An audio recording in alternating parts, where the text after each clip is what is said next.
Hello class 10th student, आज chapter 2 की starting करने वाले हैं। चैप्टर 2 का नाम है पोलिनोमियल। आपके बोर्ड एग्जाम के लिए वन शॉट बेसिक रिवीजन करा रहा हूं। ध्यान से इस चैप्टर को देखना, फिर क्वेश्चन प्रैक्टिस करना। ये चैप्टर आपका डन हो जाएगा। चैप्टर 2 पोलिनोमियल की स्टार्टिंग करते हैं। सबसे पहले डेफिनेशन से स्टार्ट करते हैं। डेफिनेशन क्या बोलती है? पोलिनोमियल क्या होता है? ऐसी एल्जेब्रिक एक्सप्रेशन, आपने 8th क्लास में एल्जेब्रिक एक्सप्रेशन के बारे में पढ़ा होगा। द एल्जेब्रिक एक्सप्रेशन, वो algebraic expression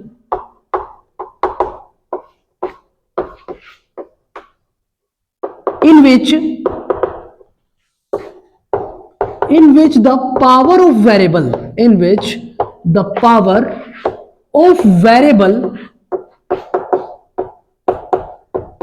is a whole number way algebraic expression जिनमें वेरिएबल की पावर होल नंबर होती है, उन्हें पोलिनोमियल कहा जाता है। अब पोलिनोमियल की देखो बेसिक एग्जांपल मैं आपको बताता हूं। इन्हें डिनोट करने का तरीका क्या है? f of x is equal to, मैंने क्या कहा, x प्लस 2। ये पहला एग्जांपल हम लेके चल रहे हैं। हमें चेक करना है पोलिनोमियल है कि नहीं है। देखो साहब, f ऑफ x का मतलब क्या है? जो x अंदर लिखा हुआ है ब्रैकेट के अंदर, इसे कहा जाता है वेरिएबल ऑफ पोलिनोमियल। इसे पोलिनोमियल का वेरिएबल कहा जाता है। यहां पर देखो वेरिएबल कौन है? x की पावर कितनी है? 1 क्या होता है? Whole number. अगर 1 होल नंबर है, पावर होल नंबर है, इसका मतलब ये पोलिनोमियल हो जाएगा। एक और ज्यादा ध्यान दे, f of m is equal to 1/m plus m plus 3। मैंने ये एल्जेब्रिक एक्सप्रेशन लिखी, क्या ये भी पोलिनोमियल है क्या? चेक करते हैं। देखो इसका वेरिएबल कितना है? m है। अब देखो m नीचे है, इसकी पावर 1 है। अगर मैं इसको उठा के ऊपर लेके जाऊं तो ये क्या बनेगा? m टू दी पावर, ये प्लस 1 ऊपर जाके न्यूमरेटर में -1 हो जाएगी, प्लस m प्लस 3। अब देखो वेरिएबल m था, m की पावर क्या है? -1। और -1 जो है वो होल नंबर नहीं होता है। -1 होल नंबर नहीं है, पावर होल नंबर नहीं है। इसका मतलब इसे हम पोलिनोमियल नहीं कह सकते हैं। फॉर एग्जाम्पल, एक हम एग्जाम्पल और लेकर चलते हैं, जरा ध्यान से देख के बताना ये भी हो सकता है क्या। मैंने कहा f alpha is equal to alpha to the power 2 by alpha to the power 3 plus 3 alpha.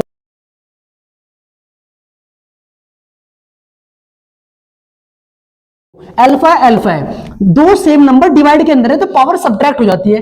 2 minus 3, ये क्या बचेगा? Alpha to the power -1 plus 3 alpha plus 9। तो ये भी पोलिनोमियल को रिप्रेजेंट नहीं कर रही है। ये एक्सप्रेशन भी पोलिनोमियल नहीं हो सकती है, क्योंकि साहब यहाँ पे वेरिएबल अल्फा था, अल्फा की पावर क्या आ गई? -1, जो कि होल नंबर नहीं होती।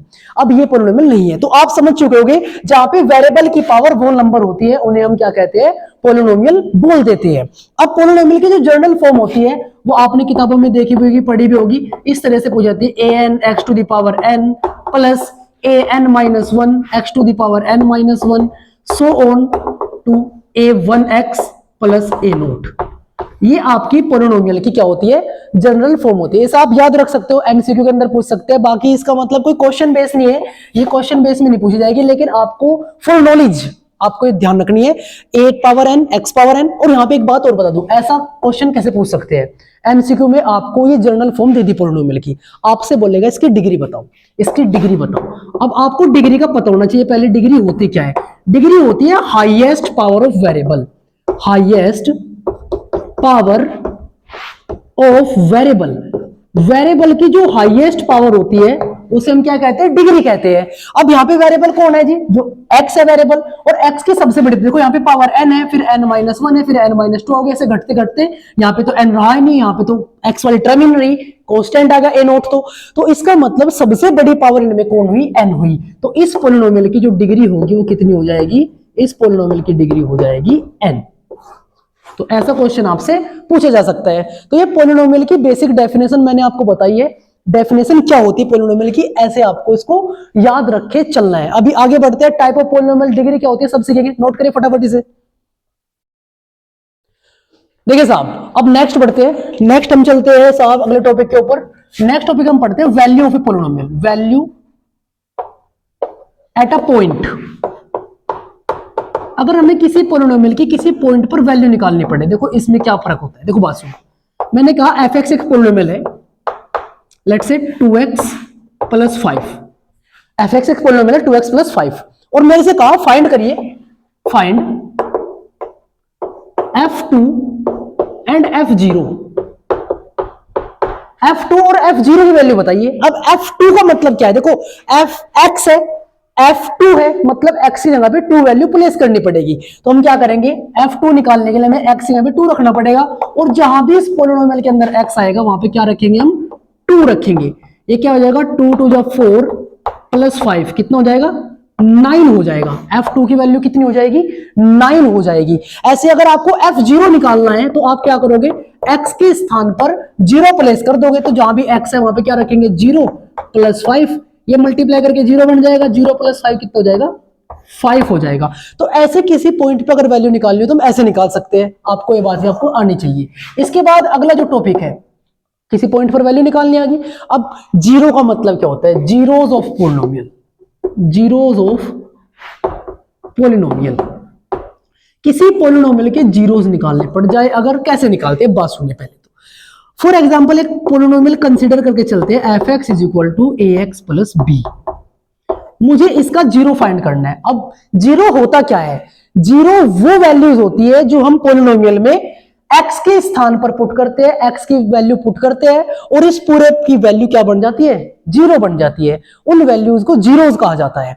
अब जैसे मैं कहूं इसकी मुझे जीरोज निकालनी है, मतलब x की वो वैल्यू निकालनी है जो मैं यहाँ पे पुट कर दूं, और पुट करने के बाद ये एक्सप्रेशन की वैल्यू कितनी बन जाए, जीरो बन जाए। तो किसी भी पोलिनोमियल की जीरो निकालने के लिए सबसे पहला स्टेप है स्टेप 1, उसको आप जीरो के बराबर पुट कर दीजिए। अगर किसी पोलिनोमियल की जीरोस निकालनी है, उस पोलिनोमियल को जीरो के बराबर पुट कर दीजिए। अब एफ एक्स की वैल्यू कितनी थी, ए एक्स प्लस बी, ए एक्स प्लस बी को आपको जीरो के बराबर पुट कर दिया, तो ए एक्स की वैल्यू कितनी आई, प्लस बी उधर जाके हो जाएगा माइनस बी, तो एक्स की वैल्यू कितनी आई, माइनस बी अपॉन ए।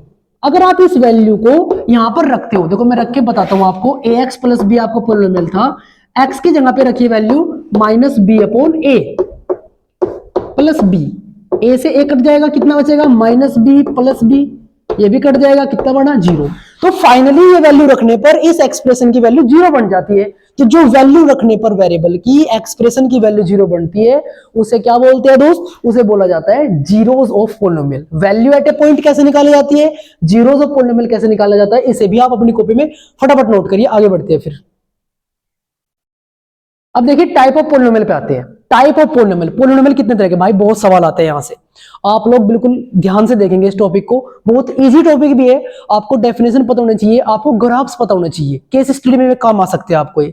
देखो ध्यान दो थोड़ा सा, type of polynomials, type of polynomials, बहुपद के प्रकार। कितने प्रकार का होता है पोलिनोमियल, पहला बात लीनियर पोलिनोमियल, एकदम ध्यान से चौकन्ने होकर समझेंगे लीनियर पोलिनोमियल के बारे में। देखो टाइप ऑफ पोलिनोमियल दो तरीके से हो सकते हैं, मैं आपको ये बात भी बता के चलता हूं पहले से। पोलिनोमियल जो होता है, पोलिनोमियल इसको दो टाइप में डिवाइड कर सकते हैं, एक तो डिग्री के बेस पे, एक नंबर ऑफ टर्म्स के बेस पे। डिग्री के बेस पे पहला पोलिनोमियल क्या होता है, लीनियर पोलिनोमियल, दूसरा होता है क्वाड्रेटिक पोलिनोमियल, तीसरा होता है क्यूबिक पोलिनोमियल, फिर होता है by quadratic polynomial. Linear polynomial, quadratic polynomial, cubic polynomial और बाई क्वाड्रेटिक पोलिनोमियल, ये डिग्री के हिसाब से होता है, डिग्री के ऊपर डिपेंड करता है। अब नंबर ऑफ टर्म्स के ऊपर क्या होते हैं, पहला होता है मोनोमियल, जिसमें केवल एक टर्म हो उसे मोनोमियल कहते हैं। एक होता है बाइनोमियल, जिसमें दो टर्म हो उसे बाइनोमियल कहते हैं। और एक होता है ट्राइनोमियल, जिसमें तीन टर्म हो उसे क्या कहते हैं, ट्राइनोमियल कहते हैं। तो नंबर ऑफ टर्म के हिसाब से और डिग्री के हिसाब से ये क्लासिफिकेशन होता है पोलिनोमियल का। फिलहाल मैं डिग्री के हिसाब से आपको बता रहा हूं, क्योंकि नंबर ऑफ टर्म के हिसाब से तो आप जान चुके हो, मोनोमियल जिसमें एक ही टर्म होगी, बाइनोमियल जिसमें दो टर्म होगी, ट्राइनोमियल जिसमें तीन टर्म होगी। अब डिग्री के हिसाब से पहला कौन है, लीनियर पोलिनोमियल। लीनियर पोलिनोमियल क्या होता है, देखो समझो बात को, वे पोलिनोमियल जिनकी डिग्री कितनी होती है दोस्त, 1 होती है। डिग्री कितनी होती है, 1 होती है। और साथ में एक बात आपको और ध्यान रखनी है, इनकी जनरल फॉर्म जीएफ। जीएफ का मतलब क्या होता है, वो नहीं होता है, जीएफ का मतलब होता है जर्नल फॉर्म, है ना, जीएफ समझ रहे हो ना। जीएफ क्या होता है मेरे भाई, जर्नल फॉर्म होता है। और जर्नल फॉर्म मतलब ये पोलिनोमियल दिखते कैसे हैं, इनकी शक्ल कैसी होती है, इसे बोलते हैं जीएफ, यानी कि जनरल फॉर्म। अब एफ एक्स कैसा दिखेगा, अगर लीनियर है तो कैसा दिखेगा, ए एक्स प्लस बी जैसा दिखेगा, ए एक्स प्लस बी की तरह का ये नजर आएगा, इस तरह का। अब कैसे, जैसे for example f x is equal to 5x plus 2, देखो यहां पे ए एक्स प्लस बी से कंपेयर कर सकते हो। जैसे g x is equal to 9x plus 3, ये भी एक लीनियर पॉलिनोमियल है क्योंकि डिग्री 1 है। तो ये लीनियर पॉलिनोमियल इनकी डिग्री 1 होती है, ये इनकी जनरल फॉर्म होती है, इस तरह के दिखते हैं साथ में। अब मोस्ट इंपोर्टेंट चीज, इनका ग्राफ। जो ग्राफ होता है ना भाई मेरे, ग्राफ हमेशा स्ट्रेट लाइन रिप्रेजेंट करता है, स्ट्रेट लाइन। जो लीनियर पॉलिनोमियल होते हैं इनका जो ग्राफ होता है वो हमेशा स्ट्रेट लाइन को रिप्रेजेंट करता है। मान लो ये एक्स एक्सिस है, ये वाई एक्सिस है। मैंने कोई लीनियर पॉलिनोमियल खींचा, लेट्स से ये पॉलिनोमियल है एफ एक्स बराबर ए एक्स प्लस बी टाइप का। अब देखो ये सब ग्राफ हो गया। अब एक बहुत ही इंपॉर्टेंट वाला क्वेश्चन मैं आपको बताता हूं। ये पॉलिनोमियल एक्स एक्सिस को जिस पॉइंट पर, देखो इस पॉइंट, मान लो ये पॉइंट सी पर काट रहा है, इस पॉइंट सी के आपसे कोऑर्डिनेट पूछे जा सकते हैं। वो कैसे निकालते हैं अभी बताता हूं। अब देखो ये पॉइंट सी जो है on the x axis, on the x axis, ये एक्स एक्सिस के ऊपर है। और जो पॉइंट एक्स एक्सिस के ऊपर होता है उसके कोऑर्डिनेट होते हैं एक्स कोमा जीरो टाइप के, एक्स कोमा जीरो टाइप के होते हैं, क्योंकि वहां पे y वाला जो कोऑर्डिनेट होता है, y वाला कोऑर्डिनेट एब्सेंट होता है, जीरो होता है, क्योंकि पॉइंट ही एक्स एक्सिस के ऊपर है। अब आपको x की वैल्यू यहां से पता करनी है। अगर मैं यहां से x की वैल्यू निकालूंगा कितनी आएगी, माइनस बी अपॉन ए आएगी। अब x यहां प्लेस कर दिए, माइनस बी अपॉन ए इंटू जीरो। तो आपको ये वाली बात बहुत इंपॉर्टेंट तरीके से याद रखनी है। अगर कोई लीनियर पॉलिनोमियल है उसका ग्राफ स्ट्रेट लाइन होगा और वो एक्स एक्सिस को जिस पॉइंट पर काटेगा उस पॉइंट के कोऑर्डिनेट माइनस बी अपॉन ए कोमा जीरो करके निकाले जा सकते हैं। ये लीनियर पॉलिनोमियल की जानकारी है, साहब इसे नोट करिए। फिर क्वाड्रेटिक पाते फटाफट। देखिए भाई, अब लीनियर पॉलिनोमियल के बारे में आपने सब कुछ सीख लिया, अब क्वाड्रेटिक के बारे में आते हैं। क्वाड्रेटिक पॉलिनोमियल के बारे में बिल्कुल डिटेल में जानना है, क्योंकि देखो एक बात और ध्यान देनी है क्वाड्रेटिक में, आपको अभी बताता हूं मैं आपको। क्वाड्रेटिक पॉलिनोमियल ये आपके सिलेबस के अंदर इसमें से सबसे ज्यादा क्वेश्चन पूछे जा रहे हैं। एनसीईआरटी के अंदर भी, पेपर के अंदर भी, मतलब क्वाड्रेटिक पॉलिनोमियल को काफी भारी मात्रा में क्वेश्चन है। तो आपको क्वाड्रेटिक को बिल्कुल अच्छे तरीके से प्रिपेयर करना है। आपके सिलेबस में सबसे ज्यादा क्वेश्चन क्वाड्रेटिक पॉलिनोमियल की है। अब होता क्या है, वे पॉलिनोमियल जिनकी डिग्री कितनी होती है, 2 होती है, वे पॉलिनोमियल जिनकी डिग्री कितनी होता है, 2 डिग्री होती है, उन्हें हम क्या बोलते हैं, क्वाड्रेटिक पॉलिनोमियल बोलते हैं। दूसरी बात वही जनरल फॉर्म, इनकी जनरल फॉर्म कैसी होती है वो भी बताता हूं आपको। F x is equal to a x square plus b x plus c, इस टाइप की इनकी क्या होती है बेटा, जनरल फॉर्म होती है। ये जनरल फॉर्म होती है। इसमें एक बात ध्यान रखनी है आपको, यहां पर ए बी और सी क्या है, वो रियल नंबर है, एंड जो ए है वो कभी जीरो नहीं हो सकता। अगर ए जीरो हो गया तो भाई साहब ये वाली टर्म उड़ जाएगी, जीरो बन जाएगी, फिर केवल इतना बचेगा, ये तो लीनियर बच जाएगा ना। इसलिए कभी भी ए की वैल्यू कभी भी जीरो नहीं हो सकती है, ये बात आपको याद रखनी है। जीरो नहीं होगी लाला, हमेशा ध्यान रखना। और ए बी सी क्या रहेंगे, आपके रियल नंबर रहेंगे, जहां पर ए जीरो नहीं रहेगा। बहुत बढ़िया, बहुत बढ़िया। अब आपको एक बात और ध्यान रखनी है, किसी भी पॉलिनोमियल की जितनी डिग्री होती है, मैंने कहा किसी पॉलिनोमियल की डिग्री जो है वो n है, तो वहां पर जो वैल्यूज ऑफ x होगी, वैल्यूज ऑफ x मतलब रूट्स, मतलब x की वैल्यूज, वो भी कितनी होगी, n होगी। इस डब्बे को अपने मोटे डब्बे मतलब अपने दिमाग में स्टोर कर लेंगे। अगर डिग्री n है तो वैल्यूज ऑफ x भी n है। मतलब मैंने कहा क्वाड्रेटिक पॉलिनोमियल की डिग्री 2 होती है, तो यहां पर x की वैल्यूज भी कितनी आएगी, 2 वैल्यूज आएगी। मैंने एक को कह दिया अल्फा आएगी, दूसरी आएगी बीटा। अब इसके बारे में बहुत डिटेल में पढ़ाऊंगा आपको। इन्हें हम कहते हैं जीरोज। ये क्या बोली जाती है, जीरोज बोली जाती है। एक्स की वैल्यूज को जीरोज तो बोलते हैं। तो क्वाड्रेटिक की 2 जीरोज होती है, अल्फा और बीटा। अब मान लीजिए मेरे पास कोई क्वाड्रेटिक पॉलिनोमियल है, let's say a x square plus b x plus c type का, ये कोई क्वाड्रेटिक पॉलिनोमियल है। मुझे क्या करना है, मुझे, आपको पता है इसकी कितनी जीरोज होगी, 2 जीरोज होगी, अल्फा बीटा। पहला काम, मुझे अल्फा प्लस बीटा निकालना है, तो उसका फॉर्मूला होगा माइनस बी अपॉन ए। या मैं इसे क्या लिख सकता हूं, तो ध्यान दो थोड़ा सा, माइनस बी क्या है, बी तो सर जी एक्स का कोफिशिएंट है, तो यहां पे लिख सकता हूं coefficient of x divided by a क्या है, ए तो सर जी एक्स स्क्वायर का कोफिशिएंट है, तो यहां पे लिख सकता हूं मैं कोफिशिएंट ऑफ एक्स करके। तो पहला जो फॉर्मूला मेरे पास आया अल्फा प्लस बीटा, यानी कि इसे हम क्या बोलते हैं, इसे हम बोलते हैं सम ऑफ जीरोज। मैंने क्या कर दिया, अल्फा और बीटा का सम कर दिया, तो इसे हम क्या बोलते हैं, सम ऑफ जीरोज बोला जाता है, सम ऑफ जीरोज। तो सम ऑफ जीरोज हमेशा alpha plus beta minus b upon a के बराबर होता है। सेकंड हम पढ़ते हैं प्रोडक्ट ऑफ जीरो करके, प्रोडक्ट ऑफ जीरोज। जो मैंने फॉर्मूले वाली वीडियो डाली थी उसके अंदर भी इन फॉर्मूलों का जिक्र किया था हमने, अल्फा इंटू बीटा, ये होता है सी अपॉन ए। सी का मतलब क्या है, constant term, constant term divided by a का मतलब क्या है, कोफिशिएंट ऑफ एक्स स्क्वायर। तो ये अल्फा इंटू बीटा, इसे हम क्या कहते हैं, relation between coefficient and zeros. Coefficient ये है भाई साहब, जीरोज ये है, इनके बीच में क्या संबंध हो सकता है, क्या रिलेशन हो सकता है, उस रिलेशन को हम ऐसे पढ़ते हैं। ये पेपर के अंदर बहुत पूछा जाता है सवाल। अब आगे इसके ग्राफ के बारे में जानकारी ले लो साहब। ग्राफ बहुत इंपॉर्टेंट है केस स्टडी के अंदर। इसके जो ग्राफ बनता है क्वाड्रेटिक पोलिनोमियल को, बनता है हमेशा पैराबोला। कौन बोला, पैराबोला बोला। पैराबोला को हिंदी में परवलय कहते हैं। अब कुछ भी कहे, फिगर कैसी होती है आप ये जान लीजिए, क्योंकि ये आपके सिलेबस में पैराबोला नहीं है, 11वीं क्लास के सिलेबस में है, लेकिन आपसे फिगर पूछ लेते हैं किस तरह की बनते हैं क्वाड्रेटिक पोलिनोमियल की। अब बात सुनिए, देखो ये आपके पास एक्स वाई एक्सिस है, ये जो इस तरह की फिगर बनती है, ये यू शेप का जो बनता है ना, इसे पैराबोला बोलते हैं। ये ऐसा भी बन सकता है और किसी क्वाड्रेटिक पोलिनोमियल का पैराबोला ऐसा भी बन सकता है। इन दोनों में फर्क क्या है, देखो ये वाई एक्सिस की ओर खुल रहा पॉजिटिव वाई की तरफ, ये नेगेटिव वाई की तरफ खुल रहा। इसे हम बोलते हैं अपवर्ड पैराबोला, अपवर्ड पैराबोला, और इसे बोला जाता है डाउनवर्ड पैराबोला, डाउनवर्ड पैराबोला। अभी बनते कैसे हैं भाई साहब, पैराबोला अपवर्ड बनेगा कि डाउनवर्ड बनेगा, ये डिपेंड करता है इस ए पर, और इस ए को हम कहते हैं लीडिंग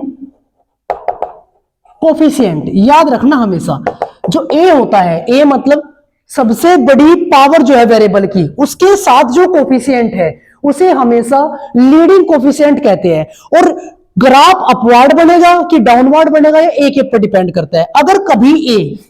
अगर ए की वैल्यू पॉजिटिव हुई, पॉजिटिव मतलब 0 से बड़ी हुई, 2, 3, 5, 7 इस तरह की, तो पैराबोला अपवर्ड बनेगा। अगर ए की वैल्यू नेगेटिव हुई, नेगेटिव मतलब 0 से छोटी हुई, -2, -3, -5 हुई ए की वैल्यू, तो ये पैराबोला डाउनवर्ड बनेगा। यही क्वेश्चन केस स्टडी में सैंपल ब्यूरो के अंदर भी डाला गया है।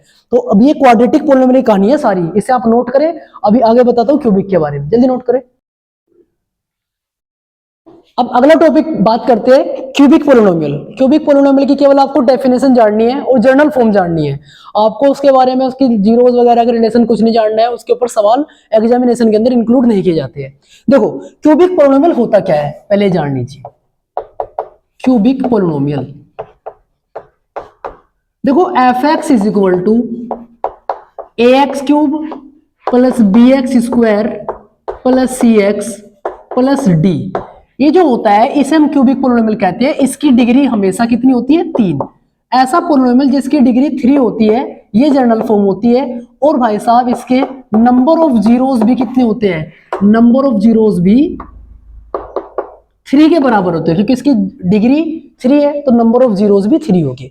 एक बात आपको और आनी चाहिए, finding number of zeros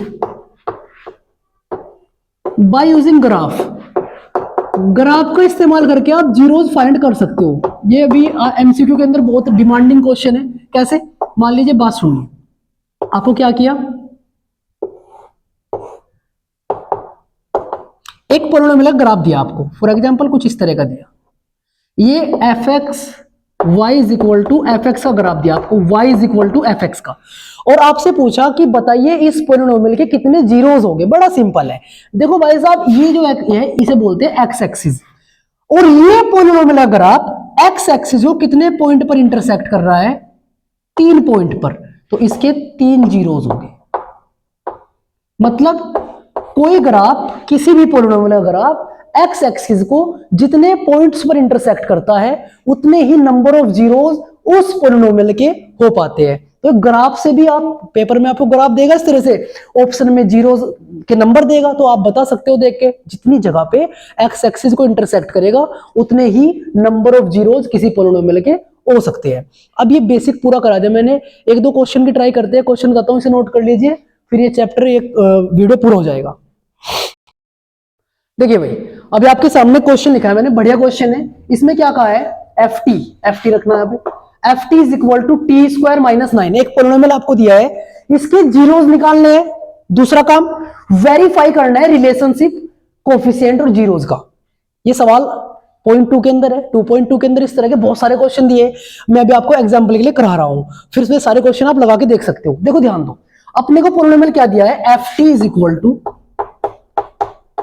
T square minus 9। इसको फैक्टराइज करके इसके जीरोस निकालूंगा। अब जीरोस निकालने का तरीका क्या होता था, पोलिनोमियल को जीरो के बराबर लेके चलेंगे। पोलिनोमियल कितना है, t square minus 9 is equal to 0। मैं थोड़ा सा कैसे कर सकता हूं, देखो मिडिल टर्म स्प्लिट इसमें नहीं लगेगा क्योंकि इसमें टी वाली टर्म नहीं है, टी वाली टर्म इसमें है नहीं, टी स्क्वायर वाली टर्म है और कोस्टेंट टर्म है, तो मैं इसे फैक्टराइज कर सकता हूं। For example T square minus, इसे मैं क्या लिख सकता हूं, 3 का स्क्वायर 9 को इज इक्वल टू 0। अब देखो ए स्क्वायर माइनस बी स्क्वायर का फॉर्मूला लग गया, मतलब टी प्लस 3 और टी माइनस 3 ऐसे फैक्टराइज कर सकता हूं। तो जब ये 0 के बराबर होगा तो टी की वैल्यू कितनी आएगी, -3, और एक टी की वैल्यू कितनी आएगी जब ये 0 के बराबर होगा, +3। तो पहले वाले को हम मान लेते हैं अल्फा, दूसरे वाले को मान लेते हैं बीटा। दो रूट होते हैं ना, क्वाड्रेटिक है पोलिनोमियल। अब आधा काम तो हो गया, जीरोस तो हमने निकाल दिए, अब हमें क्या करना है, वेरीफाई करना है रिलेशनशिप को। पहला बात, अल्फा प्लस बीटा कितना होता है, अभी फॉर्मूला बताया गया था, -b/a होता है। अल्फा की वैल्यू इधर से उठाइए -3, बीटा की वैल्यू यहां से उठाइए +3, माइनस बी। बी देखो, बी क्या होता है, एक्स का कोफिशिएंट होता है, एक्स का कोफिशिएंट या टी का कोफिशिएंट। यहाँ पे टी वाली टर्म ही नहीं है तो ये कोफिशिएंट भी नहीं है, मतलब 0 है। और ए क्या होता है, टी स्क्वायर का कोफिशिएंट, यहाँ पे 1 है, कुछ नहीं है तो 1 है, तो -3 + 3 तो ये तो 0 हो जाएगा, और 0 के नीचे कुछ भी हो ये भी 0। देखो हमने ये वाली बात तो वेरीफाई कर दी, पहले वाली तो। Second, product of zero verify करना पड़ेगा, C/A। देखो प्रोडक्ट -3 × 3, -3 × 3, सी की वैल्यू कितनी है, -9, और ए की वैल्यू कितनी है, 1। 3 3 जा 9, प्लस माइनस माइनस, और -9/1 भी कितना होगा, -9। देखो ये भी बराबर आ गया, ये हो गया साहब वेरीफाइड। देखिए, तो इस तरीके से आपको सवाल करने हैं, केवल इसी तरह के क्वेश्चन है, कुछ अलग क्वेश्चन होंगे वे भी आपको करने हैं। बेसिक मैंने इस चैप्टर का बताया, आपको क्वेश्चन भी करके बताया है। जो बेसिक बताया उस बेसिक को अप्लाई करिए क्वेश्चन के ऊपर, सारे क्वेश्चन ट्राई करेंगे। और देख लीजिए, ये इंपॉर्टेंट होने वाला चैप्टर है, इजी चैप्टर है, छोटा चैप्टर है, इसलिए इसको छोड़ना मत, करके जाना। All the best, thank you.